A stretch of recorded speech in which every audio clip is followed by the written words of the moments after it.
기도하겠습니다. 거룩하시고 항상 살아계시며 저희들을 눈동자와 같이 지켜주시고 또 암탉이 병아리를 자기 날개 아래 품듯이 저희들을 항상 품어 인도해 주시고 보호해 주시는 살아계신 하나님 아버지, 하나님의 크신 은혜와 사랑을 진심으로 감사드립니다.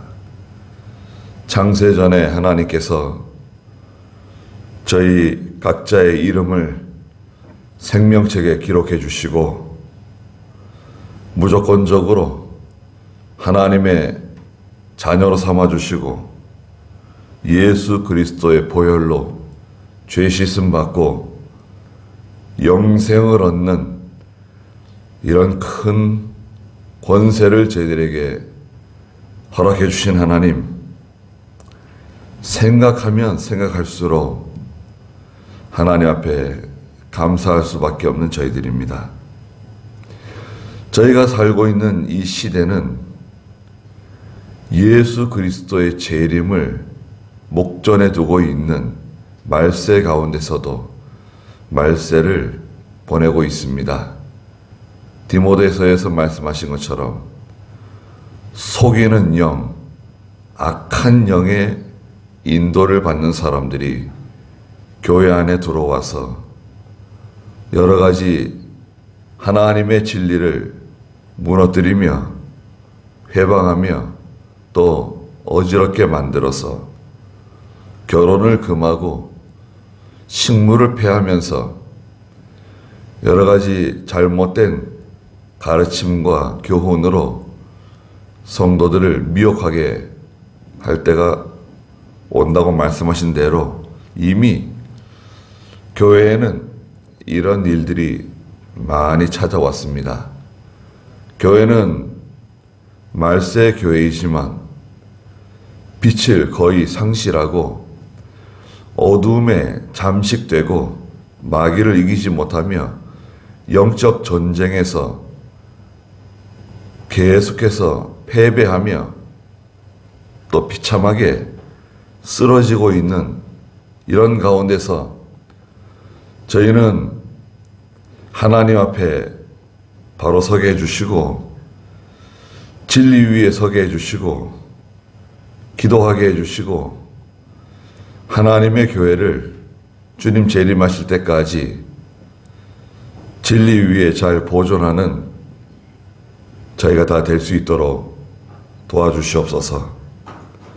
하나님의 일을 하는 사람이나 사랑하는 성도들이나 모두가 합심해서 이 일을 잘 감당하게 해주시고 저희의 힘으로는 아무것도 단 하나라도 할 수 없다는 것을 저희가 분명히 깨닫고 오직 하나님께서 모든 것을 주장하신다는 것을 발견하고 하나님만 의지하고 신뢰해 나가는 저희 모두가 되게 해 주시옵소서.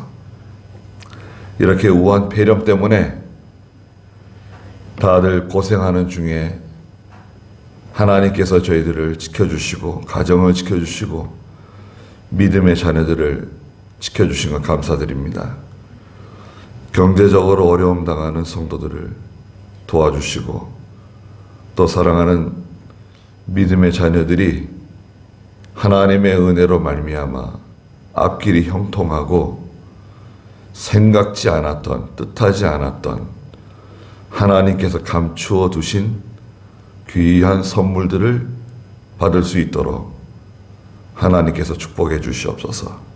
또 항상 깨어서 기도하는 저희 모두가 되게 해 주시옵소서. 특별히 사랑하는 저희 대한민국을 불쌍히 여겨 주시고 저희 나라가 다시금 가난과 질병과 전쟁의 고통 속으로 빠져드는 일이 없도록 하나님 저희들을 불쌍히 여겨 주시옵소서.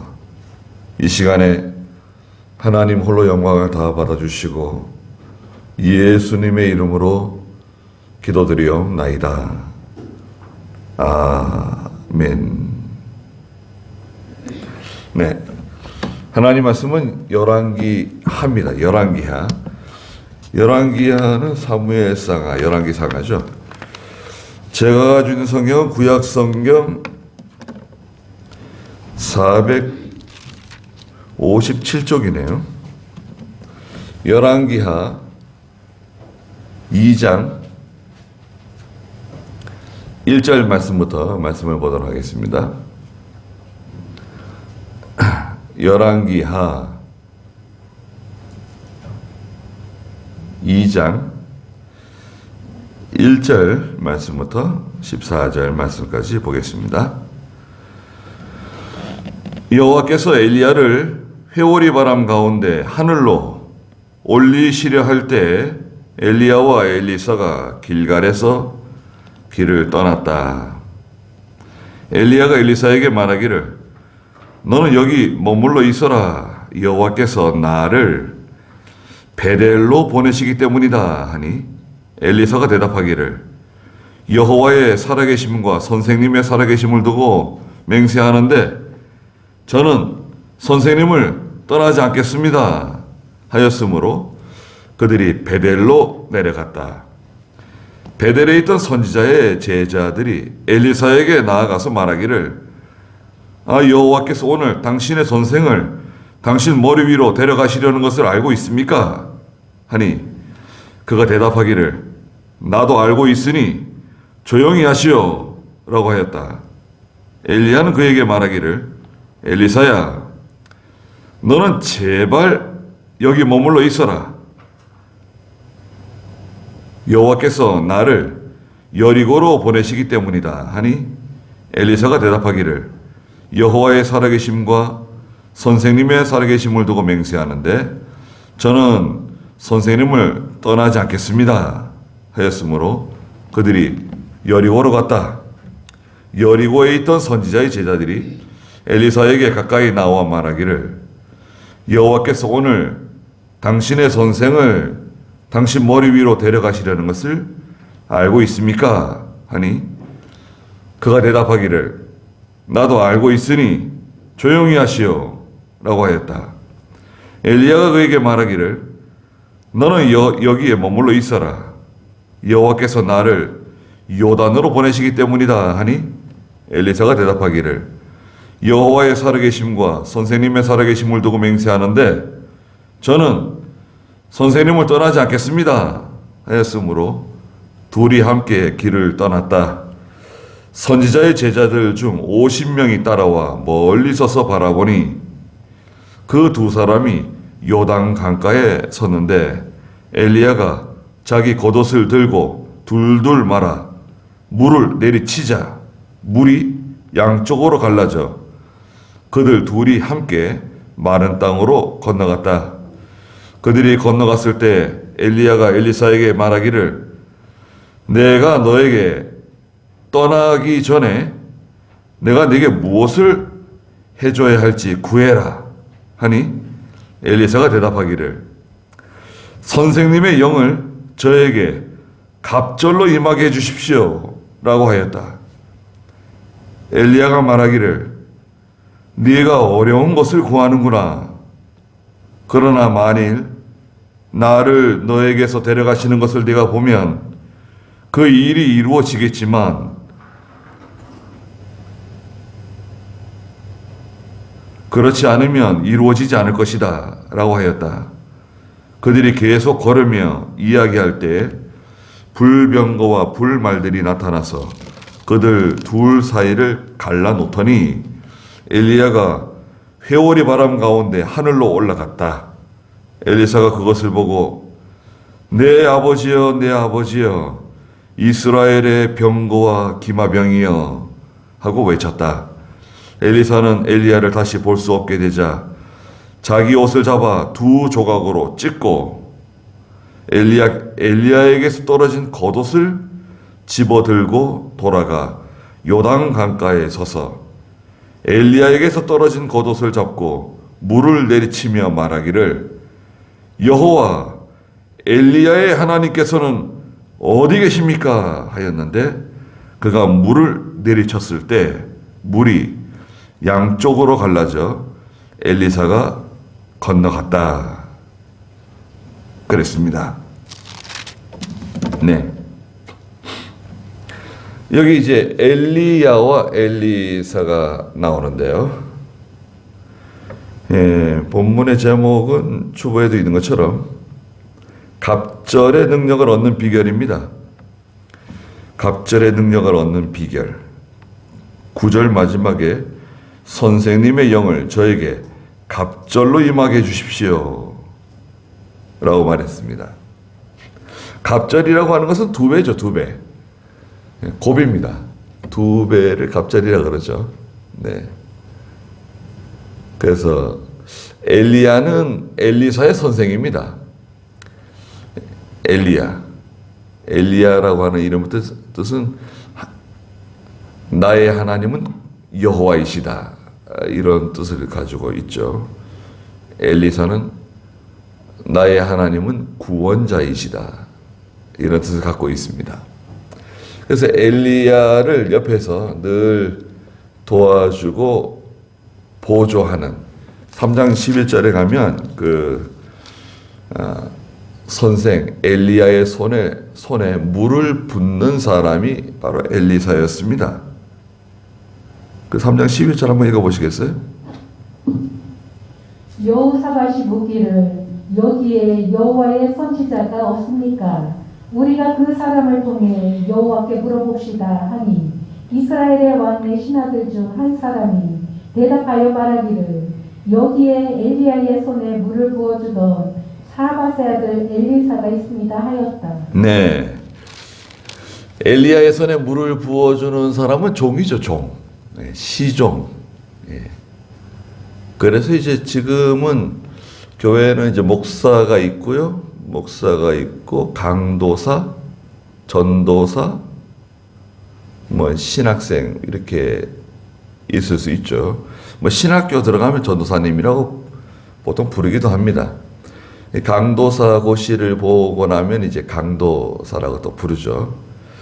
강도사가 된 후에는 한 1년 지나면 목사 안수를 보통 주는데, 저희 교단에서는 이제 강도사 고시가 좀 까다롭고, 그 다음에 논문도 2개 써야 되고, 그 다음에 강도사가 됐어도 또 여러 가지 인덕면이라든지 또 실력면을 살펴가지고 목사 안수를 줍니다. 선교사로 나가는 경우에는 특별하게 그런 과정을 좀 생략하고 빨리 목사 안수를 주고 파송하는 그런 경우가 있습니다. 엘리야의 손에 물을 붓는 사람은 조사, 전에는 조사라 그랬어요. 조사. 전도사님을 조사님들이 계셨습니다. 교회에. 조만식 조사님 들어보셨어요? 북한에 산정현 교회 조만식 조사님, 장로님이시면서도 조사님으로 그렇게 조사님이 계셨습니다. 아영교회에서도 이제 조사님이 계셨어요. 네. 조사님. 이제 목사님을 옆에서 잘 받들어주고, 돕는 장로님의 위치죠. 그런데 이제 거의 목사님과 동행하다시피 하고, 신방을 전적으로 책임지고, 그런 역할들을 잘 감당했죠. 조사님들이. 엘리사도 이제 그런 역할을 하는 사람입니다. 모세도 하나님의 집에 일꾼이라고 성경의 히브리서에 말씀하시죠. 그리고 또 모세를 또 옆에서 조사 역할을 잘하는 사람이 누굽니까? 그 유명한 여호수아죠. 여호수아입니다. 그래서 엘리야를 하나님께서 그 시대적인 축복의 기관이고 하나님이 쓰시는 하나님의 종으로 사용하셨는데 그 엘리야의 계통을 이어받는 사람이 누구냐? 엘리사다 이거죠. 엘리사를 세워야 되는데 오늘 여기 본문에서 보니까 장소를 계속 이동하고 있어요. 1절 한번 읽어보시겠어요? 여호와께서 엘리야를 회오리 바람 가운데 하늘로 올리시려 할 때에 엘리야와 엘리사가 길갈에서 길을 떠났다. 엘리야가 엘리사에게 말하기를 너는 여기 머물러 있어라. 여호와께서 나를 베델로 보내시기 때문이다 하니 엘리사가 대답하기를 여호와의 살아계심과 선생님의 살아계심을 두고 맹세하는데 저는 선생님을 떠나지 않겠습니다 하였으므로 그들이 베델로 내려갔다. 네, 여기 이제 길갈인데요. 길갈은 그 요단강가에 있는 장소죠. 길갈에서 엘리야가 엘리사에게 뭐라 그러냐면 엘리사야, 넌 여기 머물러 있어라. 하나님께서 나를 저 베델로 가라 그러신다. 너는 여기 있어. 이렇게 얘기했어요. 이것은 명령이 아닙니다. 넌 여기 있어야만 한다. 이런 뜻이 아니라 너는 여기 있는 게 좋겠다. 이런 뜻이에요. 그 문장은 명령이 아니라 일종의 권면하는 거죠. 권면. 너는 여기에 있는 것이 좋지 않겠냐? 여기 있었으면 좋겠어. 이런 뜻이에요. 하나님이 나를 저 베델로 가라 그러시니까 넌 여기 있어라. 그랬더니 엘리사가 선뜻 하는 말이 예, 알겠습니다. 선생님께서 원하시는데 제가 여기 머물겠습니다. 이렇게 말하지 않고 대뜸 하는 말이 저는 그럴 수 없다는 거예요. 하나님이 살아계시고 선생님이 살아계심을 두고 제가 맹세하는데 선생님이 가시는 곳에 저는 따라갈 겁니다. 그리고 따라 붙었어요. 여기서 이제 동행인데 동행. 여러분 사도행전 1장에서도 보면 그 집사를 선택하는데 사도의 빈자리를 채우는데 누구를 채우면 좋을까? 항상 예수님의 십자가 부활로부터 지금까지 항상 우리와 함께하던 사람 중에 한 사람을 세우자. 이렇게 해가지고 이제 빈자리를 우선 채우죠. 동행이 중요합니다. 동행. 하나님의 일을 하는 데는요, 반드시 동행하는 사람이 필요합니다. 그래서 지금 엘리야가 엘리사에게 말하는 것은 일종의 테스트예요. 시험입니다. 이 사람이 나를 끝까지 쫓아오는가, 나를 끝까지 따라오는가, 그걸 시험하는 거예요. 선생의 엘리야를 따라간다는 것은 쉬운 게 아닙니다. 지금까지 엘리야를 계속 따라왔는데 지금 이제 마지막이거든요. 이 마지막 기간을 함께 엘리야와 끝까지 같이 가는 게 제일 중요해요. 끝까지 같이 가야 돼요. 예수님이 십자가 지시는 곳까지 끝까지 같이 가는 거. 그게 중요합니다. 이것은 어떤 실력 있는 사람, 재능 있는 사람, 경험이 많은 사람, 지식이 풍부한 사람, 그런 것을 따지는 게 아닙니다. 하나님의 일은 하나님이 하시거든요. 하나님이 하시는데 믿음의 그 인격 중에 중요한 부분이 바로 동행입니다. 동행. 끝까지 같이 가야 돼요. 낙오할 만한 일들이 많이 생깁니다. 가령 예를 들면 지금 여기 금방 읽은 것처럼 1절과 2절에 있는 것처럼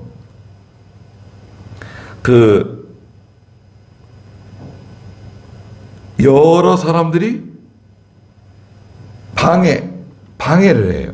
그것도 나를 잘 아는 사람들, 또 심지어는 같이 신앙생활하는 예수 믿는 사람들, 나와 같은 길을 걸어가는 사람들이 내가 이렇게 믿음으로 하고자 하는 거, 내가 믿음으로 걸어가고자 하는 일에 방해, 해방꾼들이 됩니다. 3절 읽어보시겠어요? 베델에 있던 선지자들의 제자들이 엘리사에게 나아가서 말하기를 여호와께서 오늘 당신의 선생을 당신 머리 위로 데려가시려는 것을 알고 있습니까? 하니 그가 대답하기를 나도 알고 있으니 조용히 하시오라고 하였다. 네.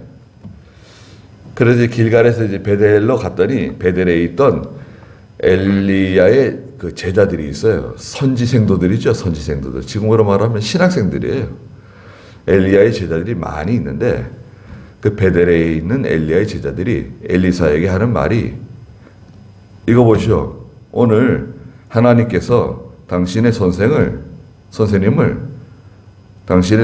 당신의 머리 위로 데리고 올라가시려고 하시는 것을 알고 있느냐? 알려주신 것 같아요. 그러니까 하나님께서 이제 창세기 5장에 보면 에녹이라고 하는 사람이 있죠. 에녹은 죽음을 보지 않았어요. 하나님께서 에녹을 죽음을 보지 않고 데려가신 사람으로 기록하고 있죠. 하나님을 기쁘게 하는 사람이라고 인정을 받았어요. 에녹이 65세의 아들 무두셀라를 낳고 300년 동안 하나님과 동행했다. 그런데 그의 무덤은 이 세상에 없다. 그래서 죽음을 보지 않고 세상을 떠난 사람이 성경에 두 사람이 나와 있는데 첫째가 창세기 5장의 에녹이고 믿음의 조상 중에 에녹, 그리고 바로 오늘 이 엘리야가 죽음을 보지 않고 하나님께서 데리고 들어 올라가시죠. 자, 그걸 엘리야에게도 알려주시고 엘리야를 통해서 엘리야의 제자들 또 엘리사에게도 알려주신 것 같아요. 하나님께서 엘리야를 데리고 하늘로 데리고 올라가시려고 그러신다는 하나님의 의도를 다 알고 있어요. 베델에 있는 선지 성도들이 엘리사에게 아니 하나님께서 엘리야 선생님을 데려가시려고 그러는데 왜 자꾸 쫓아다니냐? 따라오지 말라 그러시는데 그러니까 엘리사가 하는 말이 뭔가요? 나도 알고 있다. 그러니까 당신들은 조용히 하세요. 입 다물으라고. 엘리사는 자기 믿음으로 따라가는 겁니다. 이건 막 엘리사에게는 아주 절대적이에요. 이 기회를 절대 놓칠 수 없는 거예요. 이것이 얼마나 중요하고 이것이 얼마나 엘리사에게 간절한지 엘리사 속에 있는 그 간절한 마음, 그 간절한 마음은 뭐냐면 선생님이 가지고 있는 능력을 자기가 받기를 원하는 거예요.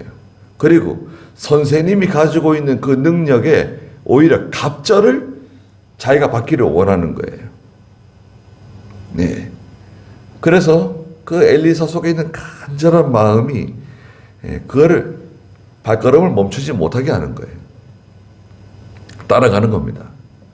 길갈에서 베델로 갔습니다.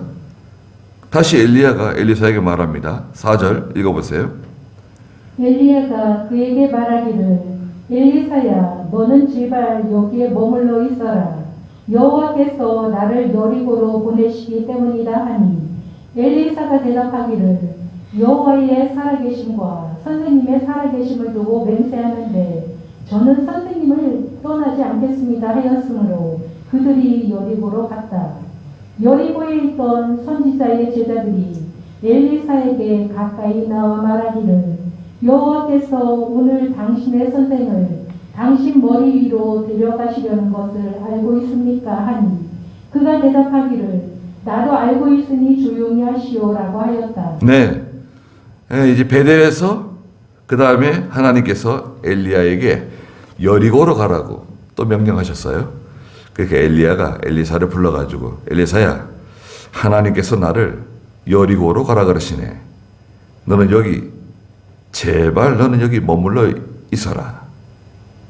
제발이라고 하는 단어가 붙었어요. 제발 넌 여기 머물러 있어. 그랬더니 엘리사가 하는 말이 뭔가요? 그렇게 할 수 없다는 거예요. 하나님의 살아계심과 선생님의 살아계심을 두고 제가 맹세하는데 저는 선생님을 끝까지 따라가겠습니다. 엘리야를 따라가는 것은 죄가 아닙니다. 그렇잖아요. 뭐 죄 짓는 데 가는 게 아니잖아요. 그리고 엘리사가 엘리야를 따라가는 것은 전혀 이상한 일이 아닙니다. 이것은 처음에도 말씀드린 것처럼 시험하는 거예요. 그리고 엘리사 마음속에 있는 그 간절한 마음, 엘리사 속에 있는 그 믿음의 마음이 더 간절해지도록 만드는 거예요. 엘리사로서는 이건 뭐 도저히 포기할 수 없는, 엘리사가 가지고 있는 모든 것을 다 희생해서라도 하나님께서 선생님 엘리야에게 주신 그 능력을 자기가 얻기를 바라는 거예요. 그런 마음이 너무나 간절해요. 그런데 누가 방해합니까? 누가 회방하죠? 그 선지 생도들, 지금으로 말하자면 믿음의 형제들, 같은 교회 성도들, 같이 하나님을 섬기는 하나님의 종들, 그 사람들이 방해해요. 오히려 도와주지를 못하는 망정, 예수 믿지 않는, 하나님을 알지 못하는 사람들이 아니에요. 여러분들 이제 세상에서 나가서 이제 직장 생활도 하고 사회생활 하시다 보면 나도 교회 다닌다, 나도 교회 다닌다, 나도 집사다, 나도 장로다, 심지어는 나도 목사다. 니까짓 게 뭐냐? 너 예수 언제부터 믿었냐? 너 교회에서 직분이 뭐냐? 야, 나도 이렇게 하는데 네가 뭐 이렇게 예수 잘 믿는다고, 신앙생활 오래 했다고, 우리 집은 어떤 집인 줄 알아? 몇 대가 예수를 믿고 말이야, 목사가 몇 명이고. 그런 건 중요한 게 아닙니다. 내가 바로 깨달은 그 믿음, 내가 배운 바른 하나님의 교훈의 말씀, 그것에 맞지 않으면 그건 맞지 않는 거예요. 나하고는 다른 거예요. 그건 단순히 물이 다르다, 그런 차원이 아닙니다. 이건 완전히 세계가 다른 거예요. 하나님을 섬기는 사람들 가운데도 완전히 이 세계가 달라요. 예수를 믿어도, 여러분 생각해 보세요. 야곱이 이름이 바뀌어서 이스라엘이라고 하는 이름을 하나님께로부터 받죠. 이스라엘의 아들이 12명입니다. 르우벤, 시므온, 레위, 유다 이렇게 시작해가지고 저 요셉과 베냐민까지 12명의 아들이 있는데 믿음이 다 달라요. 같은 아버지 밑에서 신앙생활을 하고, 할아버지가 누굽니까? 이삭입니다.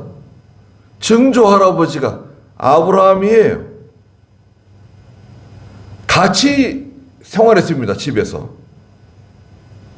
거대한 대식구가 아브라함도 살아있고 이삭도 살아있고 아버지 야곱도 살아있고, 다들 장수했으니까요. 오래 살았기 때문에 다 같이 사는 거예요.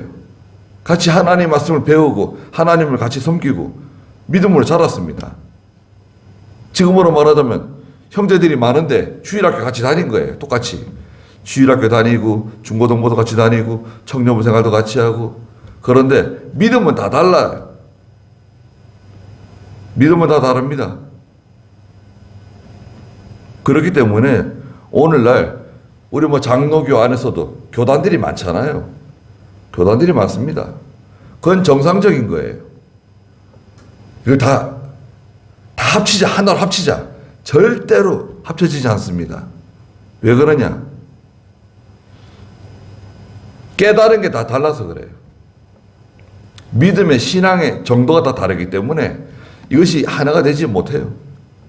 가령 예를 들어가지고 주의를 지켜야 된다. 아니다. 주의를 지키지 않아야 된다. 술 마시면 안 된다. 아니다. 술 마셔도 된다. 담배 피면 안 된다. 왜 안 되는데? 그건 자유의지야. 자유신앙이야. 자기가 알아서 하면 되는 거지. 12조 생활해야 된다. 12조 생활을 왜 하는데? 다 다릅니다. 교회가 아주 우리는 보수적인 신앙을 가지고 있다고, 믿음으로 전통적인 신앙을 가지고 있다고 주장하는 교회들도 주의 지키라는 말을 하지 않습니다. 술 마시면 안 된다는 말을 하지 않아요. 담배 피는 것은 잘못된 것이라고 말하지 않습니다. 음행하지 말라고 말 안 해. 그건 다 자기 신앙이다. 당신들이 알아서 하세요. 교회는 어떤 역할을 하죠? 교회는 도덕적인 설교하고 이웃을 사랑해야 됩니다. 도와줘야 됩니다. 교회가 무슨 사회단체예요? 도덕적인, 윤리적인 그런 강연을 듣는 자리가 아닙니다. 교회는 하나님 말씀을 듣는 곳입니다. 이거는 내가 선택해서 받는 게 아니에요.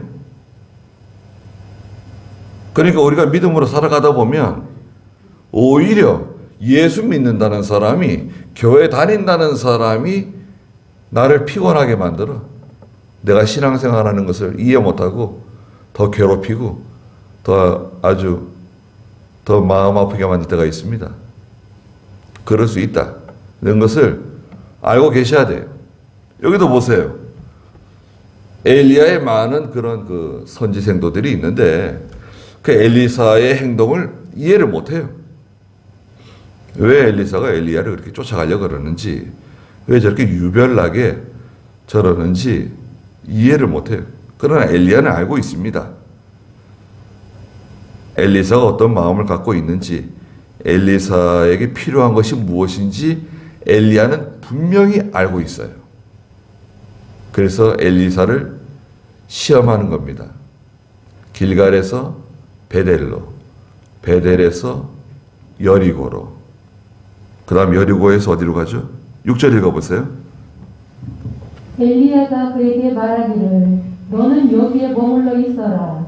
여호와께서 나를 요단으로 보내시기 때문이다 하니 엘리사가 대답하기를 여호와의 살아계심과 선생님의 살아계심을 두고 맹세하는데 저는 선생님을 떠나지 않겠습니다 하였으므로 둘이 함께 길을 떠났다.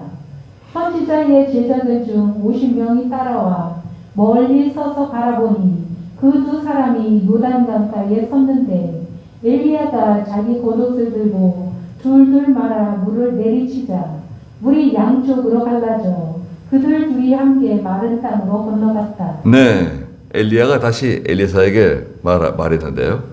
야 엘리사야, 하나님께서 나를 저 요단으로 가라 그러시네. 나 요단으로 가야 되니까 넌 여기 머물러 있어라. 그렇게 좋지 않겠어? 그랬더니 엘리사가 하는 말이 뭔가요? 아닙니다. 하나님의 살아계심과 선생님의 살아계심을 두고 제가 맹세하는데 선생님께서 가시는 곳에 제가 따라가겠습니다. 저를 따라오지 말라고 말씀하지 마세요. 그래서 둘이 함께 길을 걸어갑니다. 그래서 요단에 도착했는데 요단강이 흘러가잖아요. 물이 많을 때였던가 봐요. 요단강 물가에 가서 엘리야가 자기 겉옷을 벗어가지고 옷을 둘둘 말아가지고 그 요단강 물을 내리치니까 어떻게 했습니까? 물이 양쪽으로 갈라져 그들 둘이 함께 마른 땅으로 건너갔다. 예, 하나님의 참 능력의 종이에요. 엘리야는 능력이 많은 사람입니다. 예. 그래서 그 엘리야가 입은 그 겉옷의 능력이 있는 것이 아니라, 다시 한번 들어보세요. 이게 지금 굉장히 중요합니다. 엘리야가 입고 있던 그 겉옷의 능력이 있는 것이 아니라, 능력이 어디에 있는 거죠? 엘리야에게 있는 능력이죠. 그리고 엘리야가 가지고 있는 그 능력은 누구로부터 온 능력인가요? 그건 하나님께로부터 말하자면 부여받은, 하나님께서 허락하신 능력이 엘리야에게 머물러 있는 거예요. 그건 엘리야 개인의 능력이라기보다는 하나님의 능력이 엘리야에게 임한 거죠. 그리고 엘리야가 옷을 둘둘 말아가지고 물을 내리쳤더니 그 옷의 능력이 있는 것이 아니라, 모세 지팡이의 능력이 있는 것이 아니라, 그래서 홍해가 갈라진 게 아니라 엘리야의 능력이 그 옷에 함께 하는 거예요. 그러니까 요단강물이 갈라져가지고 두 사람이 마른 땅으로 건너가는 그 모습을 저 뒤에서 누가 바라보죠? 저 뒤에서 다른 선지생도 한 50여 명이 멀찌감치 바라보고 있는 거예요. 자, 엘리야가 있고요. 엘리야의 능력을 사모하는 엘리사가 있고, 그 다음에 그것을 바라보는, 구경하는 또 다른 사람들이 있습니다. 구경하는 사람은 다수죠. 오늘날도 똑같습니다. 하나님의 일을 하다 보면 뒤에서 이렇게 바라보는, 구경하는, 말하자면 강 건너 불구경하듯이 자기하고는 별 관계가 없는 것처럼, 아무 상관이 없는 것처럼 바라보는, 구경하는 사람들이 대부분입니다.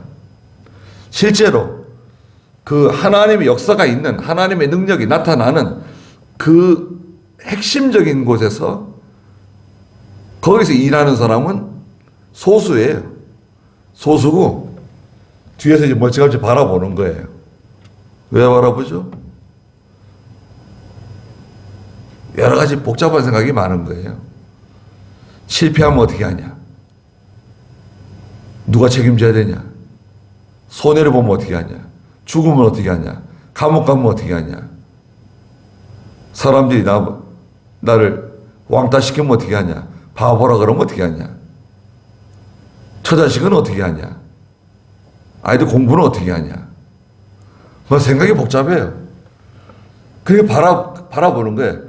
어떻게 되는가 지켜보자. 어떻게 되는가 한번 지켜보자. 잘 되는가 한번 지켜보자.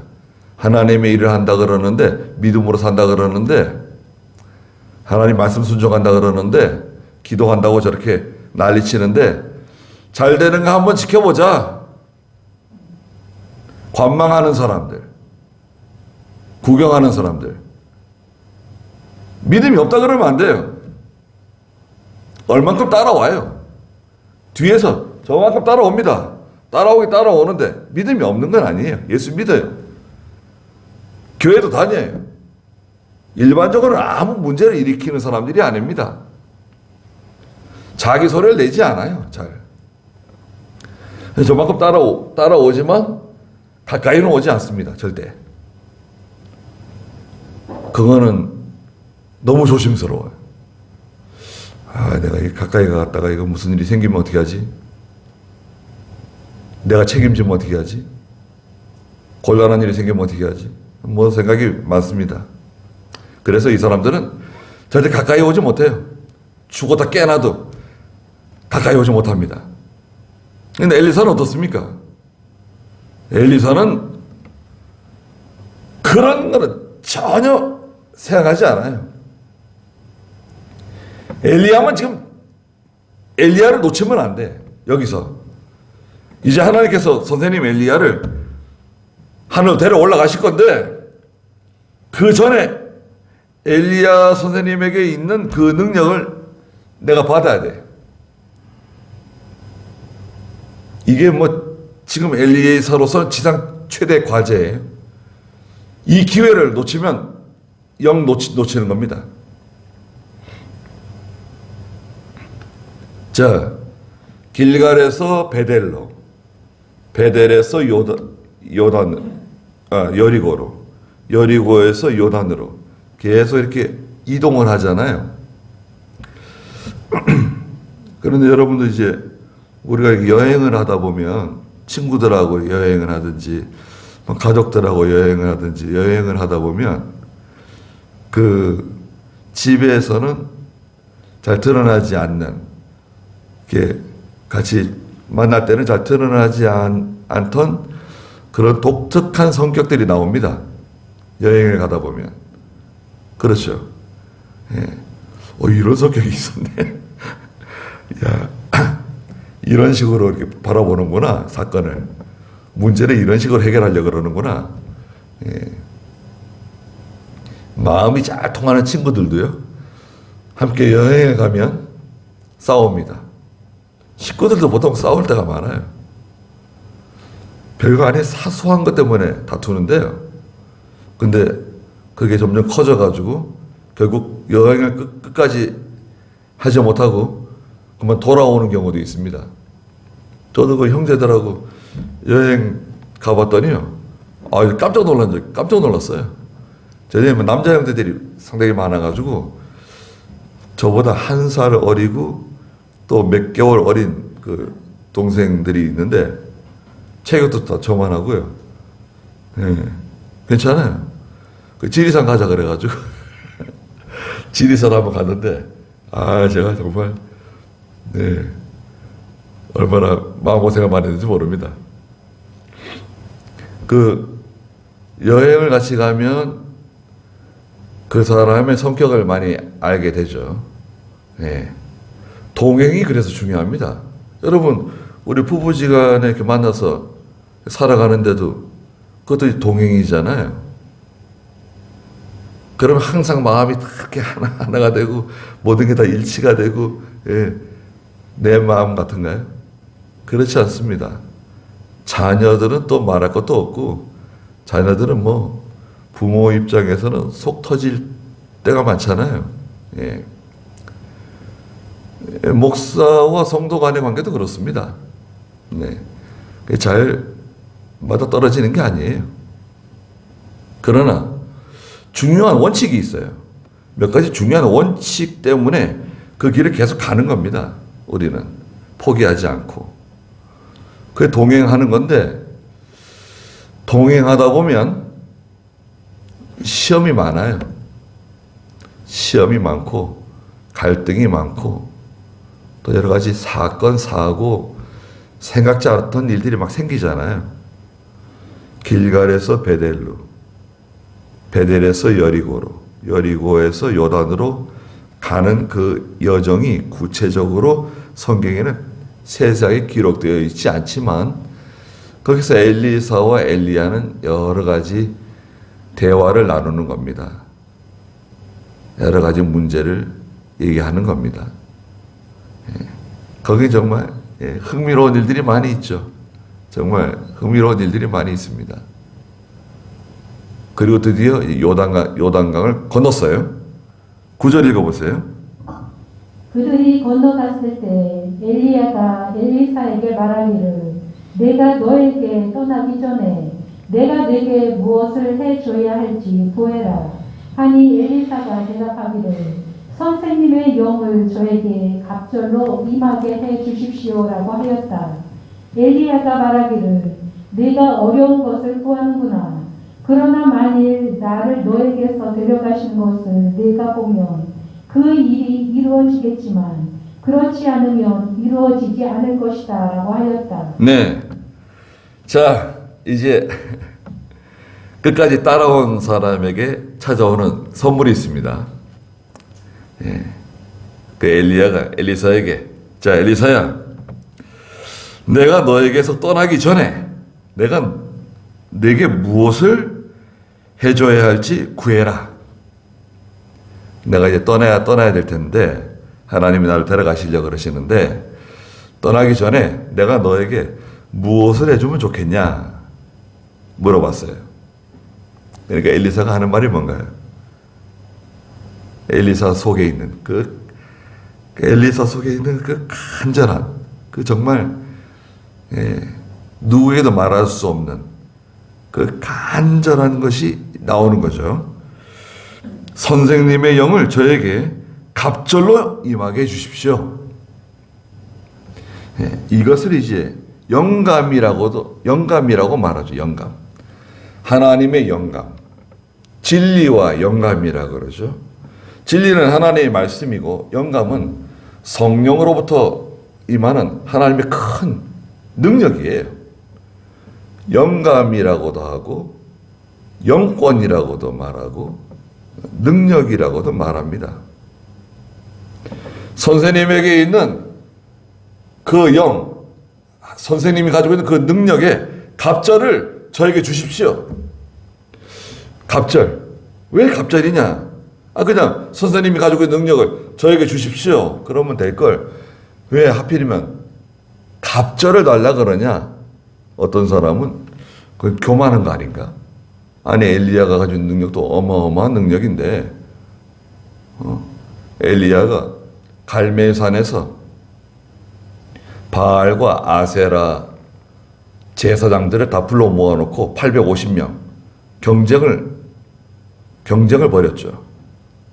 제단을 쌓아놓고 제물을 올려놓고 나무 위에 제물을 올려놓고 그 다음에 하늘에서 불이 내려와가지고 이 제단과 제물을 태우는 신이 참신이다. 자, 각각 자기의 신을 불러보자. 너희들이 850명이니까 너희들이 먼저 시작해봐. 너희들의 신을 불러라. 하늘에서 불이 내려오는 신이 참신이다. 불 내려왔나요? 불 안 내려왔죠. 해가 어둑어둑 질 때까지 불이 안 내려왔어요. 그러자 엘리야가 그만해라.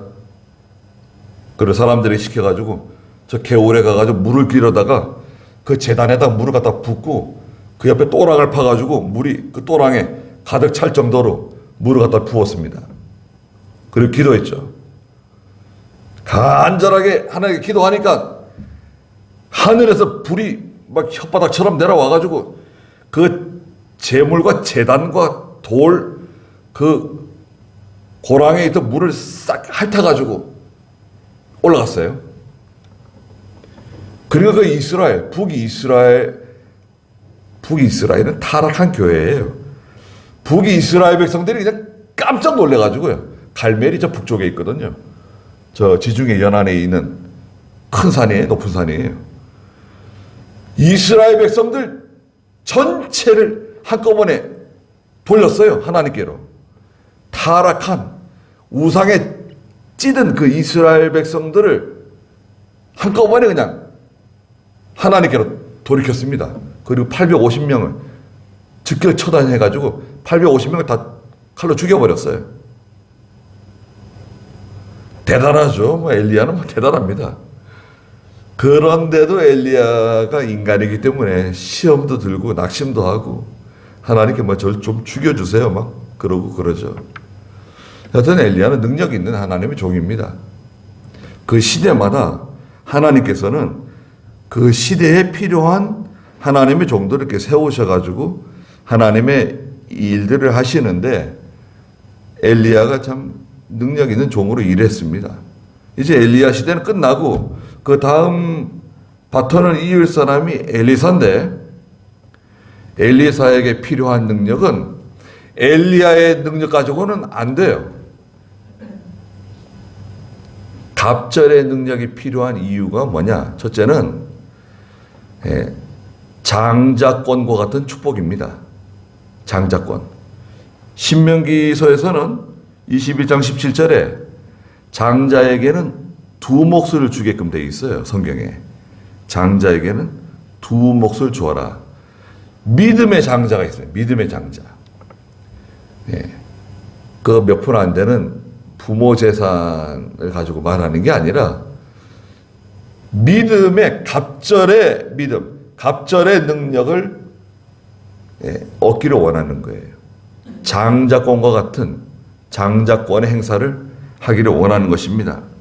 두 번째는 엘리야 시대, 선생님 엘리야 시대보다는 엘리사 시대가 더 악해요. 더 어두워요. 시대적으로 더 타락했단 말이죠. 그래서 이 악한 시대에 하나님의 구원 운동을 바로 계승하고 하나님의 일을 바로 감당하기 위해서는 갑절의 능력이 필요하단 말이죠. 엘리야의 능력 가지고는 안 돼. 그리고 세 번째는 엘리사는 선생님 엘리야보다 부족한 점이 많습니다. 나이도 선생님보다는 어리고 경험도 부족하고 인격적으로나 실력면이나 또 모든 그 연조가 있잖아요. 연조가 있잖아요.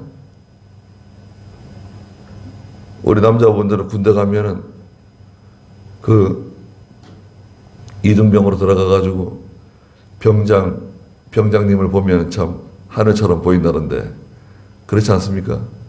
그게 몇십 년 차이도 아니고 그런데도 얼마나 그 연조가 있습니까? 직장에 가서도 위에 상사가 그 여러 동안 고생하면서 대리에 올라가고 과장에 앉아 있는데 그 새로 입사한 직원을 볼 때 얼마나 참 이거 참 안타까운 게 많이 있죠. 연조가 있습니다. 믿으면 연조가 있죠. 그걸 부정할 수 없어요. 오랜 시간 동안 여러 가지 시험을 통과하고 인내하고 연단을 받으면서 견뎌내고 기도하고 충성하고 그렇게 해서 이게 눈에 보이지 않게 축적된 것이 그게 어디 안 갑니다. 물론 믿음 있는 성도들도 시험에 들고 넘어질 때가 있어요. 그렇지만 믿음이 어린 성도들하고는 비교하는 게 간단치가 않습니다. 그리고 지금 이 엘리사가 해야 할 일들이 중대한 일들이 많아요. 엘리야 시대보다도 엘리사 시대에 하나님께서 엘리사에게 명령하시는 그 중요한 일들이 큰 일들이 많이 있다 이거죠. 그 일을 감당하기 위해서는 단순히 선생님의 능력 그것만 가지고는 안 된다 이거예요. 제가 원체 부족하기 때문에 선생님의 능력에 갑절의 능력이 필요합니다. 구합니다. 그러니까 엘리야가 뭐라 그래요? 그래 내가 줄게. 이렇게 말하지 않고 뭐라고 말했습니까? 10절에 보니까 야 네가 어려운 것을 구하는구나. 네가 구하는 건 어려운 걸 구한다는 거예요. 그러나 만일 나를 너에게서 데려가시는 것을 내가 끝까지 바라본다면 포기하지 않고 끝까지 바라보고 사모하는 마음을 포기하지 않고 지금 길갈에서 베델로, 베델에서 여리고로, 여리고에서 요단으로 그 변하지 않는 그 상태를 계속 유지한다고 하면 그 일이 너한테 이루어진다. 그렇지만 만약 그렇지 않으면 이루어지지 않을 것이다. 그 간절한 마음, 사모하는 마음, 하나님을 의지하고 능력은 하나님께로부터 오는 거예요. 엘리사도 알고 있습니다. 능력의 원천은 하나님이십니다. 우리에게 능력을 주시는 분은 하나님이세요. 그러나 하나님께서는 하나님의 종을 통해서 하나님의 일을 해나가세요. 하나님께서 직접 그냥 막 초자연적인 능력으로 막 기적적으로 이적적으로 그렇게 하시는 게 아닙니다. 하나님께서 사용하시는 하나님의 종을 통해서 하나님의 교회라고 하는 하나님의 기관을 통해서 하나님이 은혜도 주시고 복을 주시고 축복해 주시는 겁니다. 능력을 주시는 겁니다. 11절 읽어보세요. 그들이 계속 걸으며 이야기를 할 때에 불병거와 불말들이 나타나서 그들 둘 사이를 갈라놓더니 엘리야가 회오리 바람 가운데 하늘로 올라갔다. 엘리사가 그것을 보고 내 아버지여, 내 아버지여, 이스라엘의 병거와 기마병이여 하고 외쳤다. 엘리사는 엘리야를 다시 볼 수 없게 되자 자기 옷을 잡아 두 조각으로 찢고 엘리야에게서 떨어진 겉옷을 집어들고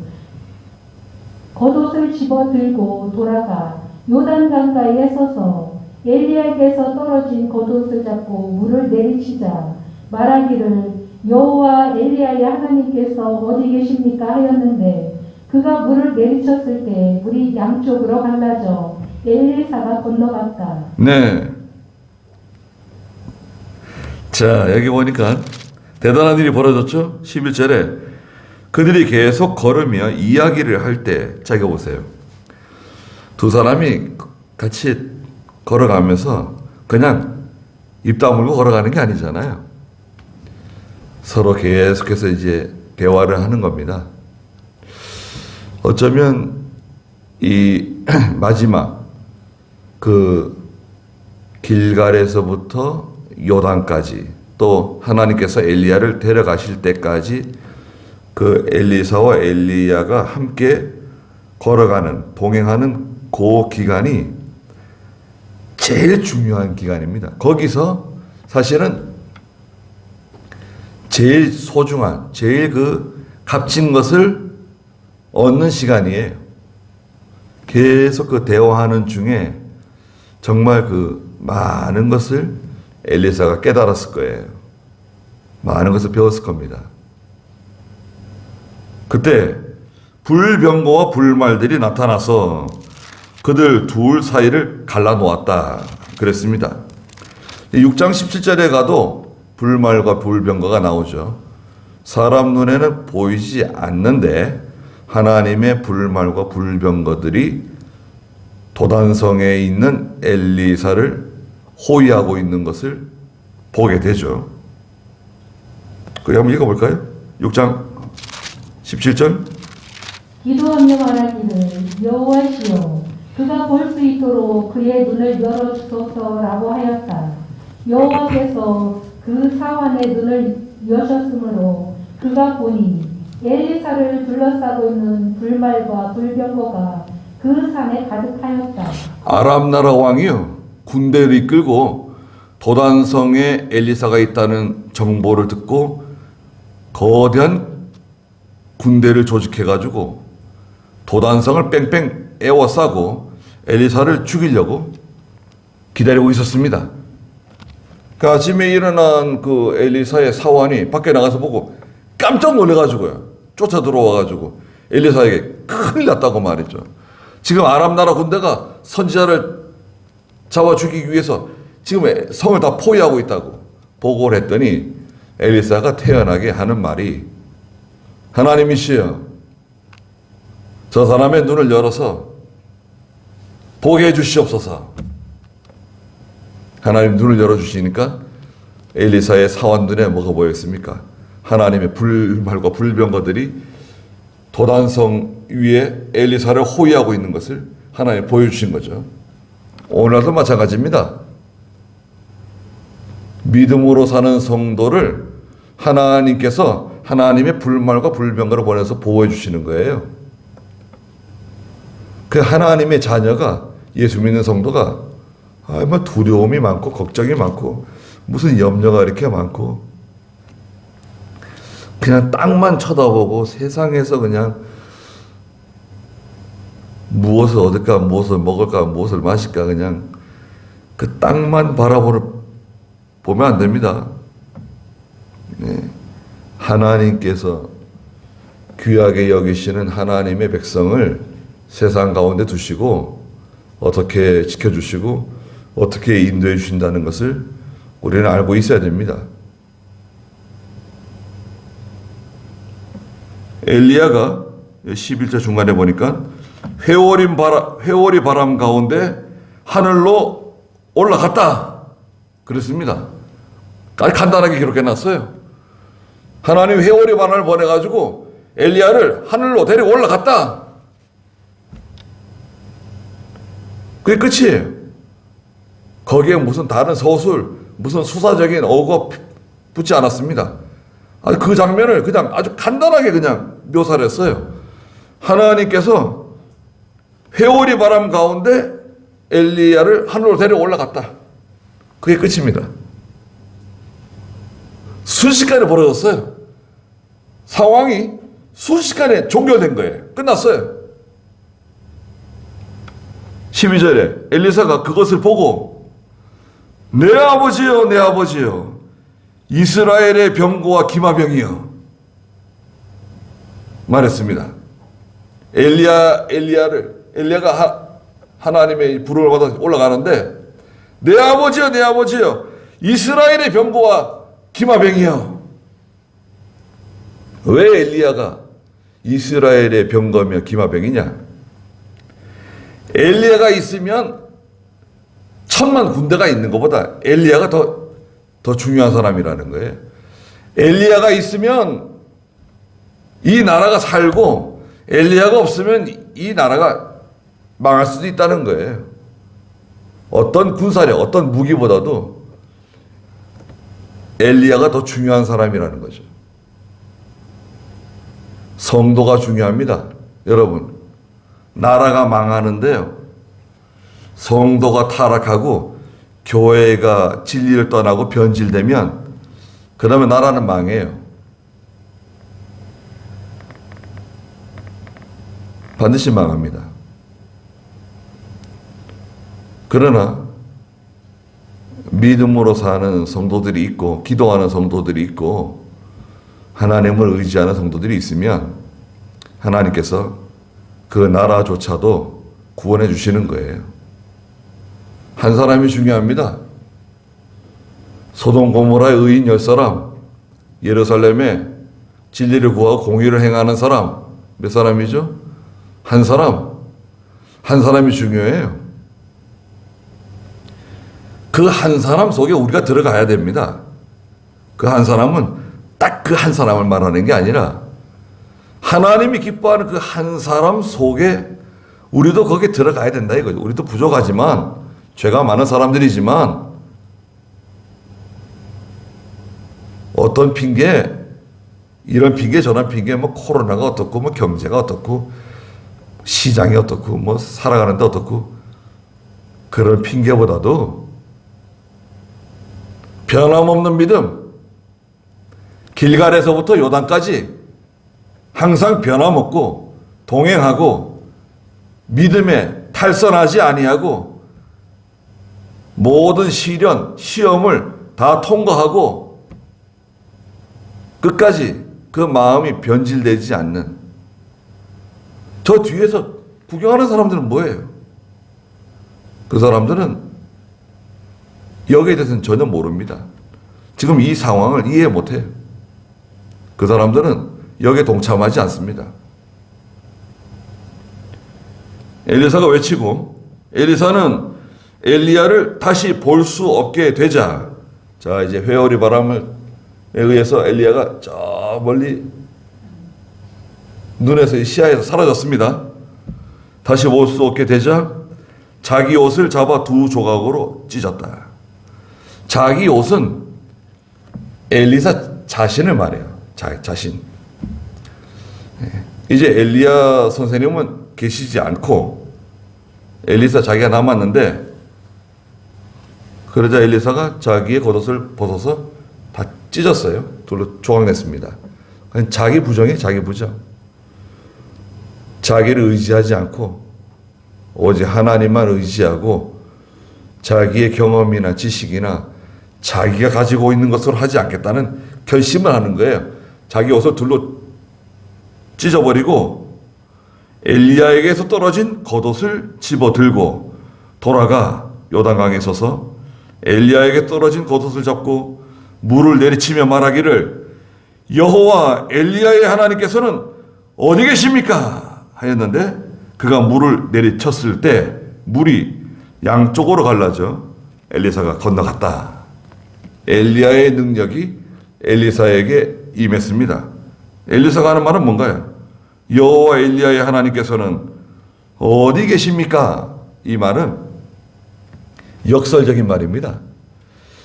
엘리야의 하나님이 나와 함께 계신다는 것을 제가 믿습니다. 확신합니다. 엘리야 선생님에게 있었던 능력의 갑절의 능력이 저에게 임한 것을 제가 믿습니다. 이런 뜻이에요. 역설적인 표현입니다. 의심하는 표현이 아니라. 우리도 오늘날 믿음의 길을 걸어가고 있는데 이게 오래 안 갑니다, 여러분. 우리가 기본적으로 오래 살지 못하고 뭐 오래 산다 그래 100년이에요. 100년이고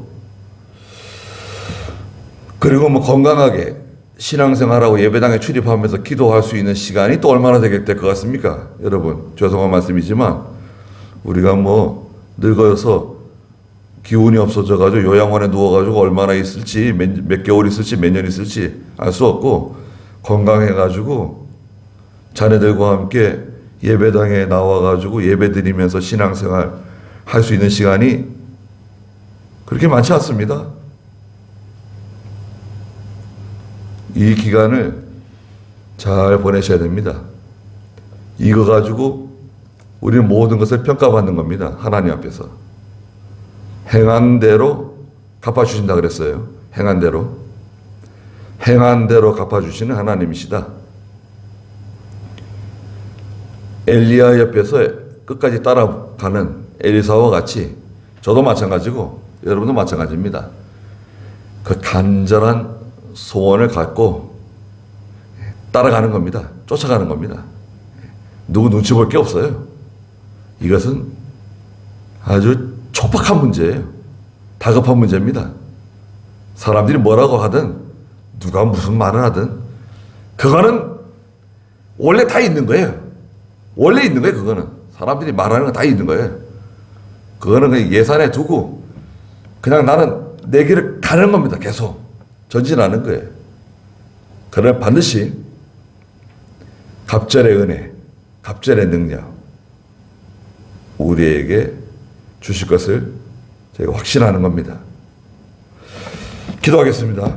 거룩하신 하나님, 저희도 엘리사와 같이 엘리야를 끝까지 쫓아갔던 것처럼 또 갑절의 능력을 간절히 사모했던 것처럼 저희도 그런 사모하는 마음을 주시고 간절한 마음을 주시고 끝까지 변질되지 않고 배반하지 않으며 돌아서지 않는 또 방관자처럼 구경하는 사람처럼 되지 않도록 하나님의 일에 뛰어들며 하나님의 일을 감당해 나가고 책임을 지고 어깨를 들이대고 그 일에 핵심이 항상 있는 저희가 될 수 있도록 도와주시옵소서. 또 여러 가지 어려운 가운데서 깨어 기도하는 중에 하나님이 도와주시고 응답해 주시고 하나님이 또한 위로해 주시옵소서. 예수님의 이름으로 기도드리옵나이다. 아멘. 한 번 더 기도하겠습니다. 우리 주 예수 그리스도의 크신 은혜와 하나님 아버지의 무한하신 사랑하심과 성령의 감화하시고 감동하시는 은혜의 역사가 사랑하는 모든 성도들에게 또 믿음의 가정들과 믿음의 자녀들에게 항상 계시기를 축원하옵나이다.